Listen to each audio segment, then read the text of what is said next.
Alhamdulillah, wassalatu wassalamu ala rasulillah Sayyidina wa maulana Muhammad ibn Abdillah wa ala alihi wa sahbihi wa man tabi'ahu wa mawala. Ashhadu an la ilaha illallah wahdahu la sharika lah wa ashhadu anna sayyidana Muhammadan abduhu wa rasuluhu la nabiyya ba'dah. Allahumma salli ala sayyidina Muhammadin an-nabiyil ummi wa ala alihi wa sahbihi wa barik wa sallim. Qala Allah ta'ala fil Qur'anil azim wa huwa asdaqul qailin. A'udzu billahi minasy syaithanir rajim. Ya ayyuhalladzina amanu taqullaha haqqa tuqatih wa la tamutunna illa wa antum muslimun. وقال تعالى في آية أخرى يا أيها الذين آمنوا اتقوا الله وقولوا قولا سديدا يصلح لكم أعمالكم ويغفر لكم ذنوبكم ومن يطع الله ورسوله فقد فاز فوزا عظيما. عباد الله أوصيكم ونفسي بتقوى الله وطاعته فقد فاز المتقون. Wa kana mulkuhu 400 sanah. Begitu disebutkan dalam kitab sejarah. Wa kana mulkuhu 400 sanah. Dia berkuasa 400 tahun lamanya. Penguasa tunggal syarqan wa gharban, dari mulai belahan timur dunia sampai ke barat, tunduk dalam kekuasaannya. Lalu kemudian datanglah Nabi penyeru kepada tauhid menghadap penguasa yang hebat, raja segala raja di atas dunia. Menyembahlah kepada Allah. Lalu apa jawabnya? Dengan sombong dan angkuh dia berkata, Arabbun ghairi, Arabbun ghairi, adakah Tuhan lain selain aku? Adakah yang lebih berkuasa di dunia ini selain aku? 400 tahun membuat dia merasa bahwa dia Tuhan, sampai-sampai keluar dari mulutnya, Arabbun ghairi, adakah Tuhan selain aku? Lalu kemudian apa yang terjadi? Allah subhanahu wa ta'ala mengirimkan ba'udah. Dalam Al-Quran Allah mengatakan tidak malu menciptakan ba'udah, nyamuk. Innallaha la yastahi ayyadriba masalan ma ba'udah. Allah tidak malu menciptakan seekor nyamuk, wa ma fawqaha, lebih kecil daripada nyamuk. Apa yang terjadi? Nyamuk itu masuk ke dalam lubang hidungnya, terus ke dalam batang hidungnya, sampai ke otaknya, dan nyamuk itu pun menggigit otak di kepalanya. Lalu kemudian dia mengambil martel memukul-mukul kepalanya, sampai orang-orang di sekelilingnya menyangka dia gila, sampai dia habis usaha, makin sakit, tak dapat dirasakan, tak dapat diceritakan, tak dapat diungkapkan bagaimana rasanya, dan akhirnya dia pun mati. Dicatat dalam sejarah dia bernama Namrus. Begitu Allah bercerita tentang orang-orang angkuh dan sombong. Dia tidak mati disambar petir, dia tidak mati ditimpa batu besar, dia tidak mati karena sesuatu yang hebat, tapi dia mati karena makhluk yang hina, yang kita pun dapat membunuhnya dalam satu kali tepukan. Berpuluh nyawa nyamuk akan mati.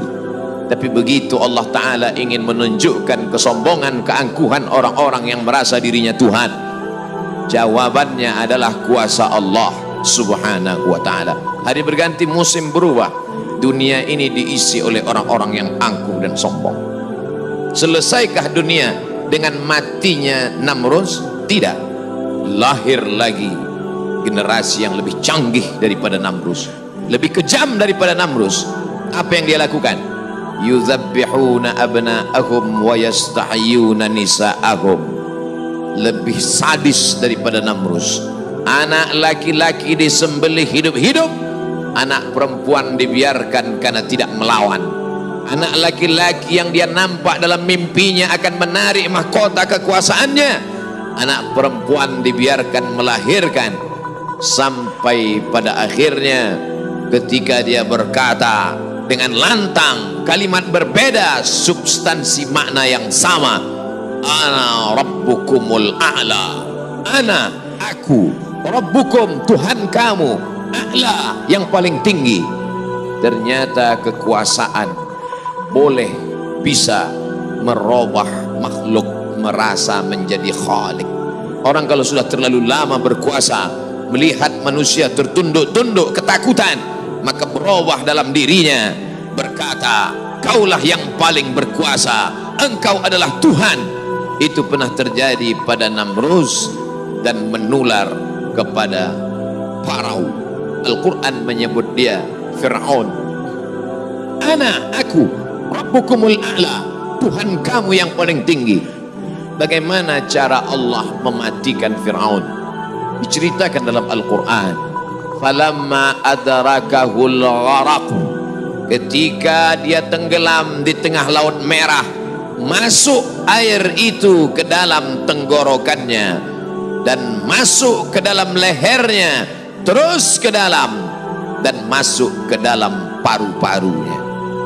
Sebodoh-bodoh anak kecil tidak akan ada air masuk ke dalam paru-parunya. Anak kecil yang belajar minum, kalau sampai air masuk ke dalam saluran nafasnya, dia pasti akan tersedak. Tersedak adalah kuasa Allah. Kenapa? Karena ada saluran nafas, ada saluran minum. Udara tidak akan mungkin diisi air, karena kalau sampai air masuk ke saluran udara, maka hancurlah paru-paru. Allah ciptakan satu kuasa bernama tersedak. Tersedak adalah kuasa yang paling ringan. Anak kecil yang tak ada daya upaya pun pasti akan tersedak. Tapi Allah ingin menunjukkan kepada Fir'aun, jangankan untuk menggenggam dunia, jangankan untuk membunuh Musa, jangankan untuk mengejar Bani Israel, untuk tersedak pun kau tak kuasa. Wahai Fir'aun, apa yang terjadi? Fir'aun mati. Kenapa Allah mematikan Fir'aun dengan air? Kenapa tidak dengan batu? Kenapa tidak dengan petir yang menggelegar? Mengapa dengan air? Karena dulu bayi yang tak berdaya itu dihanyutkan ke tengah air. Wa auhayna ila ummi Musa, kami wahyukan, kami ilhamkan, kami bisikkan ke hati ibu Musa, an ardi'ihi, susukan anakmu. Fa in khifti alaihi, kalau kau takut anakmu ini akan disembelih Fir'aun, fa alqihi fil yammi, hanyutkan dia ke sungai. La takhafi, jangan kau takut, wala tahzani, jangan kau sedih, inna radduhu ilaiki, kami akan mengembalikannya kepada engkau sesuai dengan cerita yang kami kehendaki. Wa ja'iluhu minal mursalin, dan kami akan menjadikan dia salah satu daripada rasul yang kami pilih. 5 di antara rasul itu, salah satunya adalah Musa alaihi salam. Musa, bayi yang tak berdaya, dicampakkan ke laut, dicampakkan ke sungai Nil, selamat. Bayi yang tak dapat berenang, bayi yang tak ada kuasa, bayi yang tak ada daya upaya, selamat di atas air. Tapi penguasa, raja di atas raja, segalanya, bukti-bukti kuasanya sampai hari ini menjadi bukti. Satu di antara 7 keajaiban dunia adalah piramid yang dibangun oleh Fir'aun. Tapi ternyata air yang dulu menyelamatkan bayi Musa, air yang sama menenggelamkan Fir'aun yang amat sangat berkuasa. Sekali lagi Allah ingin bercerita kepada manusia bahwa mudah bagi Allah melenyapkan makhluk-makhluk yang sombong, yang merasa diri gagah perkasa, manusia yang terkena penyakit amnesia, terlupa bahwa dia hanyalah makhluk, paru-parunya ciptaan Allah, udaranya titipan Allah, hembusan nafasnya dan tarikannya semua atas kuasa Allah. mestinya dia berkata la haula wala quwata illa billah. Berakhir episode Fir'aun. Selesaikah dunia? Tidak. Muncul lagi mereka yang sombong-sombong, macam-macam nama sejarah mencatat. Abu Lahab dengan bangganya berkata, sebelum Abu Lahab datang lagi seorang pria perkasa dengan tentara bergajahnya bernama Abraha. Dia ingin memindahkan Ka'bah karena baginya bisnis di Makkah harus dialihkan. Nun jauh di Yaman, berseberangan dengan Laut Merah, menyeberang ke Afrika. Maka ini Ka'bah harus dihancurkan. Dia bawa pasukan bala tentara, sampai akhirnya pasukan gajah tidak ingin bergerak. Gajah makhluk Allah, binatang, tahu mengenal Allah subhanahu wa ta'ala. Dia paksa gajah itu berdiri dengan pawang-pawangnya. Akhirnya gajah itu berjalan karena amat sangat terpaksa dan di bawah tekanan. Sampai akhirnya apa yang terjadi? Datang Abdul Muttalib membawa kunci Ka'bah. Dia serahkan kepada Allah. Dia katakan di depan pintu Ka'bah, inna lihadzal baiti rabban yahmi. Sesungguhnya Ka'bah ini ada Rabb, ada Allah yang menjaga dan memeliharanya. Bukan aku yang menjaganya, kuserahkan kepada penjaganya. Inna lihadzal baiti rabban yahmi. Sesungguhnya Ka'bah ini ada penjaganya, kuserahkan dia kepada engkau ya Allah. Apa yang terjadi? Fa arsalna alaihim tayran ababil. Kami kirimkan kepada mereka burung ababil yang dibawanya tarmihim, melontar, melempar mereka pasukan Abraha bergajah bihijaratin, dengan batu-batu min sijil, yang dipanaskan di atas api neraka. Apa yang terjadi pada pasukan Abraha? Faja'alahum ka'asfim ma'kul. Mereka seperti daun-daun yang dimakan ulat. Tahun peristiwa itu terjadi disebut dengan Amul Fil, tahun gajah, tahun kelahiran Sayyidina wa Maulana Muhammad sallallahu alaihi wasallam. Hari berganti, musim berubah, isi dunia sebenarnya itu-itu saja, namanya berbeda, tapi sebenarnya makhluknya itu-itu saja. Dia pernah bernama Namrus, dia pernah bernama Fir'aun, dia pernah bernama Abraha. Selesaikah dunia? Belum. Dunia terus berlanjut, melahirkan makhluk-makhluk. Ada yang rendah hati dan tawadu, ada yang zuhud dan ridha, ada yang mencari kemuliaan Allah, ibtigha'a mardatillah. Tapi ada yang dititipkan harta dan kuasa. Pertama dia merasa dia punya, lama-lama dia merasa alam semesta pun bersimpuh sujud di kakinya, karena dia lihat tidak lagi ada orang yang berani mendongakkan kepala, tidak lagi ada yang berkuasa, tidak ada lagi yang berani bersuara keras, lantang, semuanya ketakutan. Sampai akhirnya dia berkata dalam hati, aku adalah penguasa jagat raya. Kemana mereka semua? Mati. Ketika penguasa-penguasa dunia modern dengan kecanggihan teknologi berkata, kami bisa menangkal gempa. Gempa sebagaimana apapun kuatnya bisa kami atasi.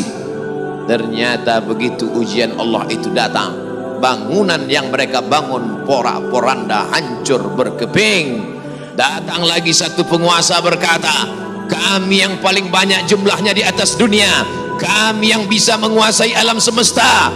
Mana itu Tuhan? Mereka tak pernah mengenal Tuhan, karena mereka adalah komunis, karena mereka adalah ateis. Bagi mereka agama itu hanyalah candu.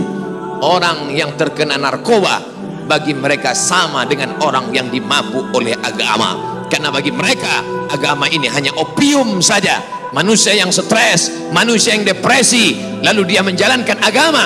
Agama bertentangan dengan komunis, agama bertentangan dengan keyakinan ateis. Tidak, Tuhan, is keyakinan ateis, keyakinan yang meyakini tidak ada Tuhan. Mana itu Tuhan?